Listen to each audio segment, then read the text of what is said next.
বন্ধ করেন এসব। ইসরায়েলের পণ্য বর্জন করতে পারি, ইন্ডিয়ার পণ্য বর্জন করতে পারি, তাহলে আপনারা দেখবেন আমরা সুন্দরভাবে আমাদের ফিলিস্তিনি নাগরিকদের রক্ষা করতে পারবো। এদেশের মানুষরা মনে করে পাসপোর্টে আবারও অ্যাকসেপ্ট ইসরায়েল দেওয়া উচিত।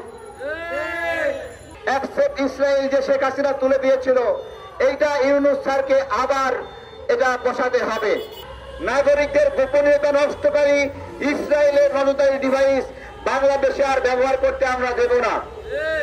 ইসরায়েলের আশীর্বাদ নেই,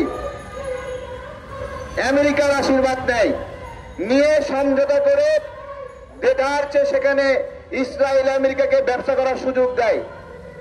আমরা আমেরিকার পণ্য ইসরায়েলের পণ্য ব্যবহার করে করে সেখানে ফিলিস্তিনি নাগরিকের জন্য অস্ত্র কেনার জন্য আমরা অর্থায়ন করছি। প্রিয় ভাইয়েরা, দোকানদার ভাইয়েরা, বন্ধ করেন এসব। আমাদের পার্শ্ববর্তী দেশ ইন্ডিয়া, ইন্ডিয়ার নাগরিক, ইন্ডিয়ার গণমাধ্যম যখন ফিলিস্তিনের উপরে ইসরায়েল হামলা করে তখন এমন একটা আচরণ করে যেন ওদের ঈদের দিন, তাই নি স্যার? এরকম আচরণ করে না? যখন ইসরায়েল ফিলিস্তিনের উপর হামলা করে তখন ইন্ডিয়ার গণমাধ্যমগুলো উৎসব করে যে পুড়িয়ে দিয়েছে, ভেঙে দিয়েছে, এরকম একটা অবস্থা। ইন্ডিয়াতেও শুরু হয়েছে মসজিদ ভাঙা, একটার পরে একটা মসজিদ ভাঙছে। মুসলিম বিশ্বকে সিদ্ধান্ত নিতে হবে, ইন্ডিয়ানদেরকে আপনাদের দেশ থেকে বের করে দেন। দেখবেন ওরা কেমনি আর মসজিদ ভাঙে। ইসরায়েলিদেরকে আপনার দেশ থেকে বের করে দেন। ইসরায়েলের খেজুর কেনা বন্ধ করেন, ইসরায়েলের কফি কেনা বন্ধ করেন, ইসরায়েলের প্রযুক্তি পণ্য কেনা বন্ধ করেন। দেখবেন ইসরায়েল লাইনে আসবে। বেশি না, 1 মাস যদি আমরা ঐক্যবদ্ধ হবে ইসরায়েলের পণ্য বর্জন করতে পারি, ইন্ডিয়ার পণ্য বর্জন করতে পারি, তাহলে আপনারা দেখবেন আমরা সুন্দরভাবে আমাদের ফিলিস্তিনি নাগরিকদের রক্ষা করতে পারবো। এদেশের মানুষরা মনে করে পাসপোর্টে আবারও অ্যাকসেপ্ট ইসরায়েল দেওয়া উচিত।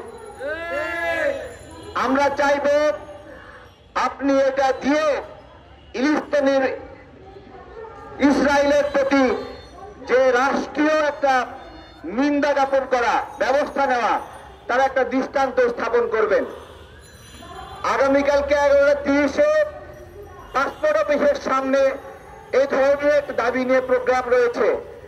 পাসপোর্ট থেকে অ্যাকসেপ্ট ইসরায়েল যে শেখ হাসিনা তুলে দিয়েছিল, এইটা ইউনূস স্যারকে আবার এটা বসাতে হবে।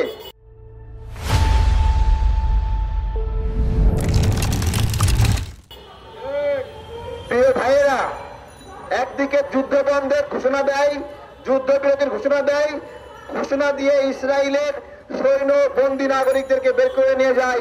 যাওয়ার পরে রাতের অন্ধকারে আলোর ঝলকা, এই আলো আলোকিত করার জন্য নয়, এই আলো গাজাবাসীর জীবন অন্ধকারে নিমজ্জিত করার জন্য। এখানে যারা এসেছেন সবার উদ্দেশ্যে একটা কথা বলবো, কেউ ইসরায়েলের বিরুদ্ধে আমাদের এই লড়াই ছেড়ে দিবেন না। প্রত্যেকটা সময় খেয়াল রাখবেন, আমরা এই যে ইসরায়েল শিশু হত্যা করছে, নাগরিকদেরকে হত্যা করছে, রোহিঙ্গাদের হত্যা করছে, আমরা ওদের পণ্য ব্যবহার করতে পারি কিনা বলেন? পারি না। আমাদের সরকারের হাতে একটা ইসরায়েলি পণ্য আছে। এই ইসরায়েলি পণ্য নজরদারির জন্য কিনেছিল শেখ হাসিনা। আমার কথা, শেখ হাসিনাও চলে গেছে, নজরদারি ডিভাইসের প্রয়োজনও শেষ হয়ে গেছে।